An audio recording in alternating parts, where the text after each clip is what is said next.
ত্রিপুরায় নির্বাচনের দামামা বাজতেই জমে উঠেছে দলবদলের খেলা। শাসক থেকে বিরোধী সব কয়টি রাজনৈতিক দল ময়দানে অবতীর্ণ শক্তির মহড়া দিতে। প্রায় প্রতিদিনই বিভিন্ন এলাকায় বিরোধী শিবির ভেঙে শক্তি বৃদ্ধি করে চলেছে শাসকেরা। তা আরও একবার প্রত্যক্ষ করা গেল ফটিকরায় বিধানসভা কেন্দ্র এলাকায়। মন্ত্রী সুধাংশু দাসের হাত ধরে প্রায় 2 শতাধিক ভোটার এবার যোগ দিলেন গেরুয়া শিবিরে। পাখিচোখ 2024 লোকসভা ভোট ইতিমধ্যেই ঘোষণা হয়ে গেছে ভোটের দিনক্ষণ। দেশজুড়ে ভোটের দামামা বাজতে ত্রিপুরাতেও পড়েছে প্রভাব।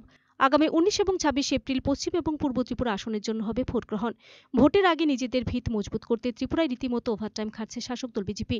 শাসক দলের মুখে প্রকাশ্যে ভোট জেতার আত্মবিশ্বাসের শোষণা গেলেও এবারের ভোটে ইন্ডিয়া জোটের হাওয়া যে শাসক দলের উপর কিছুটা হলেও চাপ বাড়াবে তা বলাই বাহুল্য।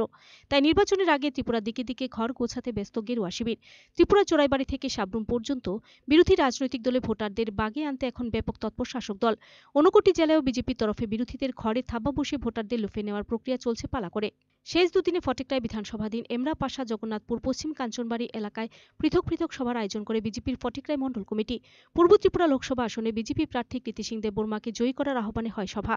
সভায় উপস্থিত ছিলেন এলাকার বিধায়ক তথা রাজ্য সরকারের ক্যাবিনেট মন্ত্রী সুধাংশু দাস, মণ্ডল সভাপতি নীলকান্ত সিনহা, ঊনকোটি জেলা পরিষদের সভাধিপতি অমলেন্দু দাস সহ অন্যান্যরা। বিভিন্ন সভায় প্রায় 2 শতাধিক ভোটার বিরোধী রাজনৈতিক দল ছেড়ে যোগ দিলেন শাসক দল বিজেপিতে। তাদের হাতে গেরুয়া পতাকা তুলে দিয়ে নবাগতদের দলে স্বাগত জানান মন্ত্রী সুধাংশু দাস ও অন্যান্য নেতৃত্বরা। সভায় আলোচনা রাখতে গিয়ে বিরোধী সিপিআইএম এবং কংগ্রেসকে নিয়ে তীব্র সমালোচনায় সুর চড়ান মন্ত্রী। তিনি অভিযোগ করেন, সিপিআইএম এবং কংগ্রেসের রাজনীতিতে কোনো নীতি আদর্শ নেই, তাই ভোটারদের এখন মোহভঙ্গ হচ্ছে এদের প্রতি। এদিন কাঞ্চনপুরে রিয়াং শরণার্থী ইস্যু নিয়েও পূর্বতন বাম সরকারকে বিঁধলেন মন্ত্রী। তিনি অভিযোগ করেন, রিয়াং শরণার্থীরা মিজোরাম থেকে বিতাড়িত হয়ে ত্রিপুরায় দীর্ঘ বছর ধরে শিবিরে আশ্রয়রত ছিলেন, কিন্তু বিগত বাম সরকার এদের সমস্যার সমাধান করতে পারেনি। বিজেপি ক্ষমতায় বসে 34 বছরে শরণার্থীদের সমস্যা মিটিয়েছে। বিজেপি স্লোগান রাজনীতিতে নয় সমাধান রাজনীতিতে বিশ্বাসী বলে এদিন বিরোধী দলগুলোকে কটাক্ষ করেন মন্ত্রী সুধাংশু দাস। বিধানসভাতে মাত্র তাদের 11 জন বিধায়ক। 2018 সালে 16 জন ছিল। এই 23 নির্বাচনে আরো 10 কমে বর্তমানে তাদের মাত্র 11 জন বিধায়ক। তার মানে কি কমিউনিস্ট পার্টির প্রতি মানুষের মোহ মায়া দুইটাই ধীরে ধীরে কমে যাচ্ছে। কারণ হচ্ছে একটাই, কারণ এই পার্টি নীতি আদর্শ নিয়ে মানুষের পাশে থাকতে পারেনি। আর বর্তমান ভারতবর্ষের মানুষ কিন্তু অনেক সচেতন। আগের দিন নাই যে আগের দিনের খবর 2 দিন পরে মানুষ জানত। আজকে কি ঘটনা ঘটেছে, আগামীকাল বিকেলবেলা সন্ধ্যাবেলা গ্রামের মানুষ জানতো, যখন আগরতলা থেকে সকালে ট্রেনে করে পত্রিকা আসতো, আর বিকালবেলা মানুষ গিয়ে জানতো, তাও সবার কাছে পত্রিকা আসতো।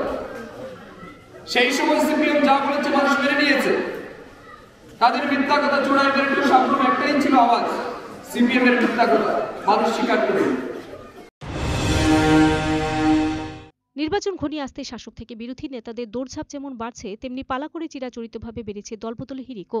দলবদলের খেলায় শাসক দল বিরোধীদের টেক্কা দিলেও নিন্দুকদের অভিমত, সব রাজনৈতিক নেতাদের অবস্থা বসন্তের কোকিলের মতোই। ভোটের আগে রাজনেতাদের প্যারেড জমে উঠলেও ভোট ফোরালে তাদের দেখা পাওয়া দুষ্প্রাপ্য বিষয় হয়ে দাঁড়ায়। শাসক হোক কিংবা বিরোধী রাজনৈতিক দল, সবার কাছে সহজ সরল ভোটাররা বারংবারই ব্যবহারের শিকার বলে অভিমত অভিজ্ঞ মহলের। Video report, search India TNN।